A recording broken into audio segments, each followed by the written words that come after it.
त्यानंतर आपण जातोय बांगलादेशात। बांगलादेशमध्ये युनूस सरकारनं थेट राष्ट्रीय पुरस्कार विजेत्या अभिनेत्रीलाच देशद्रोही ठरवत अटक केली आहे।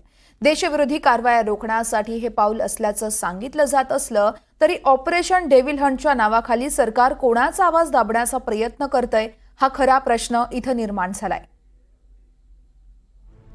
काय आहे बांगलादेशचं डेव्हिल हंट ऑपरेशन? बांगलादेशने का केली अभिनेत्रींवर कारवाई? टीकेमुळे युनूस सरकारला पोटशूळ?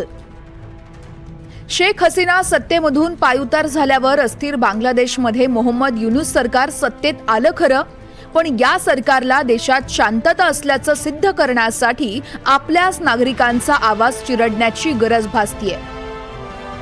त्यासाठी थेट पोलिसी जेलमध्ये टाकायलाही मागे पुढे पाहत नाहीये।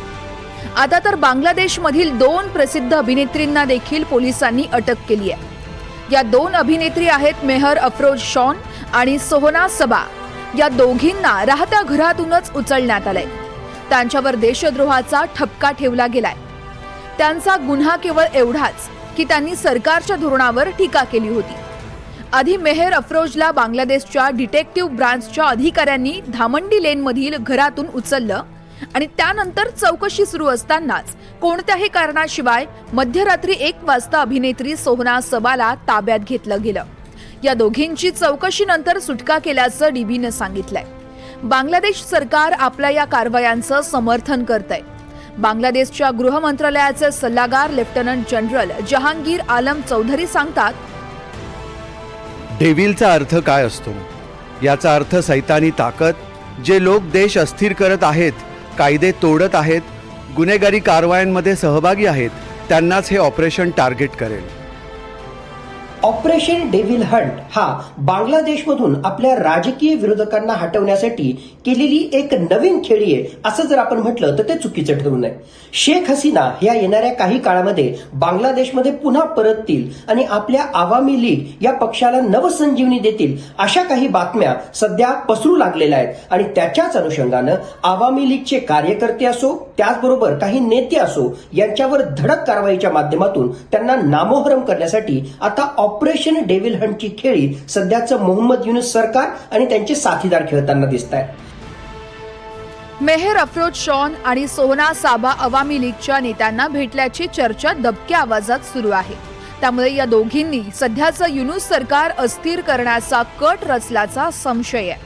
म्हणूनच मेहर अफरोजला देशाविरुद्ध कट रचल्याच्या आरोपाखाली अटक करण्यात आली आहे। मेहर अफरोज शॉन कोण आहे? मेहर अफरोज बांगलादेशी अभिनेत्री आहे। 2016 मध्ये सर्वोत्कृष्ट पार्श्वगायिकेचा राष्ट्रीय पुरस्कार मिळालाय। पार्श्वगायिका, डान्सर आणि दिग्दर्शिकाही आहे। लहानपणीच अभिनय क्षेत्रात तिचं पदार्पण झालं। मेहरचे वडील अवामी लीगचे नेते होते। आई ताहुरा अली बांगलादेश अवामी लीगच्या खासदार राहिल्या होत्या। बांगलादेशात हिंसक आंदोलनात त्यांचं घर जाळलं। लेखक दिग्दर्शक हुमायून अहमद बरोबर घटस्फोट झालाय। राष्ट्रीय पुरस्कार मिळाल्यानंतर मेहर तुफान चर्चेत आली होती। त्यामुळे तिच्या चाहत्यांची संख्या देखील वाढली। मात्र तिच्या राजकीय टिप्पणी सरकारला खटकत राहिल्या। मेहर अफरोजचं फेसबुक पेज पाहिलं तर ती मोहम्मद युनूस सरकार आणि त्यांच्या धोरणांवर उघडपणे टीका करताना दिसतेय। त्यात अवामी लीग कनेक्शनही तिला अडचणीत आणतंय। अशाच सरकार विरोधांसाठी ऑपरेशन डेव्हिल हंट असल्याचं युनूस सरकारचं म्हणणं आहे। ऑपरेशन डेव्हिल हंटचा उद्देश हिंसाचार आणि सार्वजनिक मालमत्तेची तोडफोड थांबवणं, हिंसाचारात सहभागींवर कठोर कारवाई करणं, देशात शांतता आणि सुव्यवस्था प्रस्थापित करणं। शेख हसीना यांचं भाषण, त्यानंतर उफाळलेला हिंसाचार यानंतर सध्या बांगलादेश शांत होतोय। मात्र ऑगस्ट महिन्यात ज्या विद्यार्थी संघटनांनी हसीना यांचं सरकार उलथवून लावलं आणि अंतरिम सरकार सत्तेत आणलं तेच आता देशातल्या परिस्थितीवरून अस्वस्थ आहेत। अंतरिम सरकारने 6 महिन्यात निवडणुका घेऊन स्थिर सरकार देण्याचं आश्वासन दिलं खरं, मात्र राजकीय पक्षांच्या दबावानंतरही निवडणुका होण्याची चिन्ह काही दिसत नाहीयेत।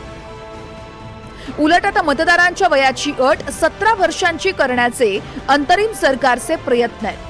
मात्र हा केवळ वेळकाढूपणा आहे असंही मत व्यक्त केलं जाते। म्हणूनच निवडणुका टाळत राहणं आणि विरोधकांचा आवाज दाबणं हाच उद्देश ऑपरेशन डेव्हिल हंटचा नाही ना असा प्रश्न निर्माण होतोय. Bureau report, NDTV Marathi.